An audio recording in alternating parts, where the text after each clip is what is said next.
Hello again, lake lovers. I'm Adam Soderson from Clean Lakes Alliance, and this is your weekend lake report. As always, our website, lakeforecast.org, is your only destination here in Madison that gathers data from 70 points on the lake and inputs it into our website for real-time lake data.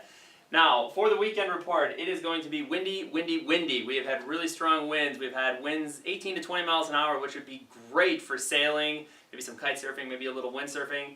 Not so great for the stand-up paddle boarders out there, so you may want to hold off on that this weekend. Now, one other thing we've seen this week, the temperatures have been really, really warm. And what that's done, it's done two things. One, it's really warmed up the water temperature in all 5 lakes. In some places, over 80 degrees, great water temperature for swimming.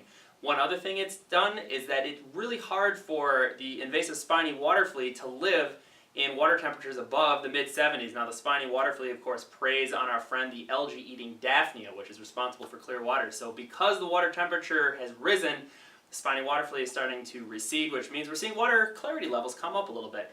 And we'll take a look here if we start off up by Governor Nelson State Park. Still murky water. Water temperature, though, wow, near 80 degrees. And if we kind of scroll down here and look at some of our historical data, you'll see it was down here in early July, but we're starting to make the rebound, and that's a really good thing.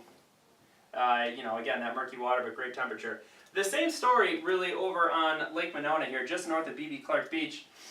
Good water clarity over here though, 77 degree water temperature, over 3 feet of visibility, but the same story. If we look down here, that water clarity is rebounding. We're starting to see it come back up, which is really good looking at that historical data.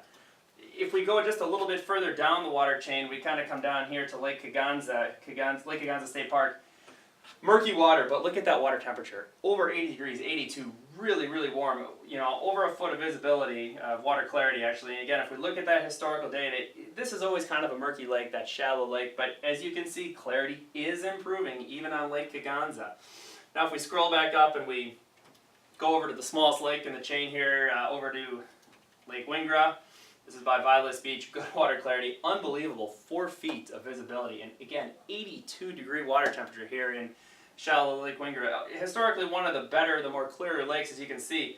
We've had a lot of disparity here between water clarity, but right now we've rebounded from that early June, or mid to late June, where we were probably at our worst water clarity of only, near a little bit over a foot. So for the weekend, if we look, there are plenty of good clear spots on the lake. Really warm water temperature, great to go out and get in the water, find a good spot, find a good beach. We're going to have really nice temperatures in that really warm water temperature, so great to get out there. As always, check back to lakeforecast.org often for the most current weather conditions. That's it for this week's weekend lake report. Have a great weekend.